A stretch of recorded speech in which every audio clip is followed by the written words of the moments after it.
नमस्कार शेतकरी मित्रांनो, शेतकऱ्यांची शेतीशाळा प्राकृतिक आधुनिक कृषी शोध प्रशिक्षण चिकित्सालय रामपुरी बुद्रुकमध्ये आपले सहर्ष स्वागत आहे।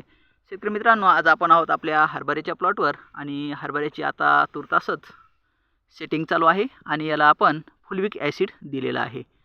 तर पहिला डोस असतो नत्रस्फुरत पालाश, कॅल्शियम मॅग्नेशियम सल्फर, जस्त लोह मंगल बोरॉन कॉपर मॉलिब्डेनम आणि क्लोरीन। दुसरा डोस कॅल्शियम मॅग्नेशियम सल्फर आणि तिसरा मायक्रोन्यूट्रल आणि त्याच्यानंतर एन्झाईम्स काही आपल्याला द्यावं लागतात। त्याच्यामध्ये एन्झाईम्सचा पहिला डोस आहे ह्युमिक ॲसिड, त्याच्यानंतर दुसरा डोस आहे फुलविक ॲसिड आणि तिसरा डोस आहे ॲमिनो ॲसिड। 6BA इंडॉलबेटेरिक ॲसिड वगैरे जर आपण दिलं तर झाडाची ग्रोथ एक नंबर होते, पाहायसारखी होते आणि जबरदस्त फैलाव होऊन आपल्याला भरघोस आणि दर्जेदार उत्पादन आपल्या शेतामध्ये मिळून जातं। असं आहे या शेतीशाळेचं व्यवस्थापन। शेतकऱ्यांची शेतीशाळा प्राकृतिक आधुनिक कृषी शोध प्रशिक्षण चिकित्सालय रामपुरी बुद्रुकच्या माध्यमातून हा प्लॉट उभा केलेला आहे। जबरदस्त याची ग्रोथ आहे, पहा एक नंबर।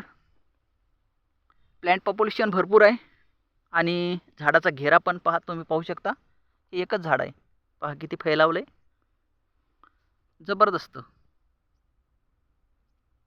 खूपच छान।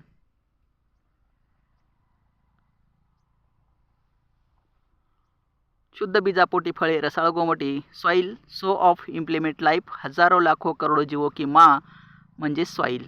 तर ही जी सॉइल आहे, ही माती जी आहे ना, याला ब्लॅक गोल्ड म्हणतात। जसं आपलं येल्लो गोल्ड आहे, येल्लो गोल्डची किंमत आज 1 लाख रुपयाच्या पुढे आहे, तर ह्या माझ्या मातीची किंमत 10 लाखाच्या पुढे आहे। आलं लक्षात? म्हणजे सिल्वर गोल्ड आणि येल्लो गोल्ड, सिल्वर गोल्ड म्हणजे चांदी, येल्लो गोल्ड म्हणजे सोनं। सोनं हे सोनंच असेल, सोन्यापासून नवनिर्मिती काहीच नसेल, पण ब्लॅक गोल्ड जे आहे ना, या ब्लॅक गोल्डपासून अन्नधान्याची निर्मिती होत असते आणि अन्नधान्याची निर्मिती जर झाली तर त्या अन्नधान्यापासून जीवस्य जीवनम, एक जीव दुसऱ्या जीवाला जीवन देऊ शकतो आणि त्यातूनच नवनिर्माण घडू शकतं। अशी ही सॉइल आहे, म्हणजे सोन्यापेक्षाही जास्त किंमत असणारी सॉइल आहे। म्हणूनच गांधीजीनं काय म्हटलं आहे, मेरे देश की धरती सोना उगले उगले हिरे मोती। अरे इंग्रजांनो, किती सोनं लुटून न्यायचं तेवढं लिहा, पण माझ्या प्रत्येक मातीच्या कणामध्ये सोनं निर्माण करण्याची ताकद आहे, हे गांधीजीनं म्हटलेलं आहे इंग्रजांना। ज्यावेळेस इंग्रजांनी ट्रेन आणली भारतामध्ये, कशासाठी? सोनं लुटून नेण्यासाठी। पण त्या ट्रेनमध्ये सोनं लुटून किती नेणार? कारण आमच्या मातीमध्ये एवढी ताकद आहे की ते सोनं निर्माण करेल, एवढी ताकद आहे। त्याच्यासाठी आपल्या मातीला सांभाळा। आपली माती ही जिवंत आहे मित्रांनो, आपल्या मातीला काय पाहिजे काय नाही या गोष्टीकडे लक्ष द्या। आपण विष कालवत आहोत मातीमध्ये आणि जैसा होगा इनपुट वैसा तो होगा आउटपुट। जे मातीमध्ये असेल तेच आपल्या पोटामध्ये असेल आणि जे आपल्या पोटामध्ये असेल तेच आपल्या जीवनात असेल, हेल्थमध्ये असेल, वेल्थमध्ये असेल, हॅपीनेसमध्ये असेल, सर्व काही माती आहे। जर समजा एखाद्या देशाचं भवितव्य काय आहे हे जर विचारायचं असेल तर कोणाला विचारू नका मित्रांनो, कारण कोण खरं सांगेल आणि कोण कशा पद्धतीनं सांगेल माहीत नाही।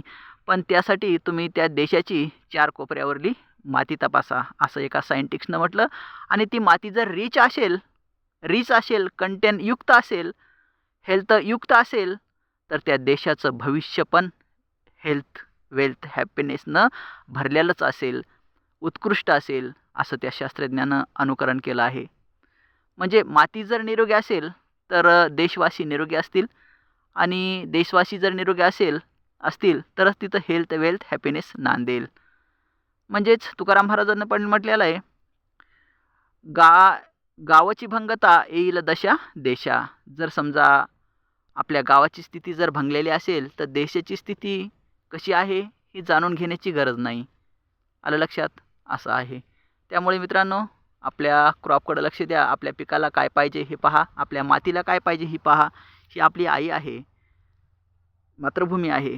आपल्या तशात 4 आई आहेत, 4 माता आहेत। 4 माता म्हणजे पहिली माता जी स्वमाता, स्वतःला जन्म देणारी। दुसरी माता म्हणजे गोमाता, तिनं स्वतःच्या पिल्ल्याला सोडून तुम्हाला दूध दिलं, ती गोमाता।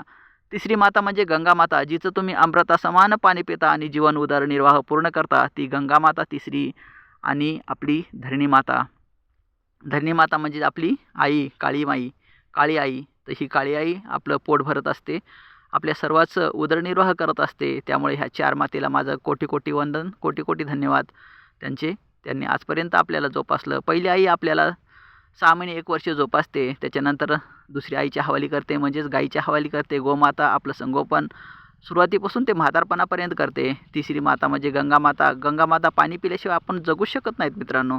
आणि चौथी माता म्हणजे माझी काळी आई. ह्या काळी मधलं अन्नधान्य खाल्ल्याशिवाय आपण जगू शकत नाहीत. ह्या 4ही मातेला वंदन आहे, कोटी कोटी वंदन आहे. तुम्ही जपा हिला. आज काय पाहिजे काय नाही याचं अनुकरण करा. बाजारामध्ये खूप कचरा झालेला आहे मित्रांनो. कसले कसले केमिकल आपण आणून मातीमध्ये टाकत आहोत. आणि माझी आई आज नापीक होण्याच्या मार्गावर आहे. आई आज टाहो फोडून आपल्याला हाक मारते आहे. ते टाहो आपल्याला ओळखता आला पाहिजे. काय चाललंय काय नाही हे तुम्हाला समजलं पाहिजे. माती म्हणजे काय? सो ऑफ इम्प्लिमेंट लाईफ, हजारो लाखो करोडो जीवो की माँ म्हणजे माती. ही माती जिवंत आहे. जिवंत माती आहे म्हणून तर त्या मातीमध्ये जीवन निर्माण होऊ शकतं ना. जे जिवंतच नाही आहे त्या मातीमध्ये नवनिर्माण होणारच नाही आहे. ही गोष्ट लक्षात घ्या. जीवो जीवस्य जीवनम या तत्वावर कृषी चालत असते.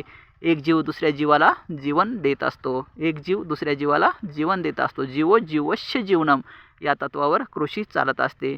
ह्या गोष्टी लक्षात घ्या. आणि आपल्या पिकाचं क्रॉप लाईनच्या हिशोबानं व्यवस्थापन करा. क्रॉप लाईन समजून घ्या, किती दिवसाचं पीक आहे लागवणीपासून शेवटपर्यंत. आणि आपल्या खताचं व्यवस्थापन समजून घ्या. नत्रच पुरत पालाश आपण का म्हणतो? पालाश पुरत नत्र असं म्हणत नाही, किंवा पालाश स्फुरत किंवा नत्र असं म्हणत नाहीत. नत्रस्फुरत पालाश का म्हणतो? नत्रस्फुरत पालाश कॅल्शियम, मॅग्नेशियम, सल्फर, जस्त लोह, मंगल, बोरॉन, कॉपर, मॉलिब्डेनम आणि क्लोरीन हे जे 21 प्रकारचे कंटेन आहेत हे रीतसर आहेत, म्हणजे क्रमवार आहेत. तर त्या क्रमवाराच्या पद्धतीनंच तुम्ही त्या प्लॅन्ट लाईफ सर्व्हिस द्या. प्लॅन्ट हेल्थ लाईफ सर्व्हिस म्हणजे तुमच्या प्लॅन्टचं वय आणि तुम्ही देणाऱ्या खताचा डोस हे मॅच झाला पाहिजे. ही गोष्ट लक्षात घ्या. तर थँक्यू मित्रांनो. जय हिंद, जय भारत, वंदे मातरम, जय जवान, जय किसान. कसा वाटला आमचा प्लॉट? लाईक, शेअर, कमेंटमध्ये सांगा.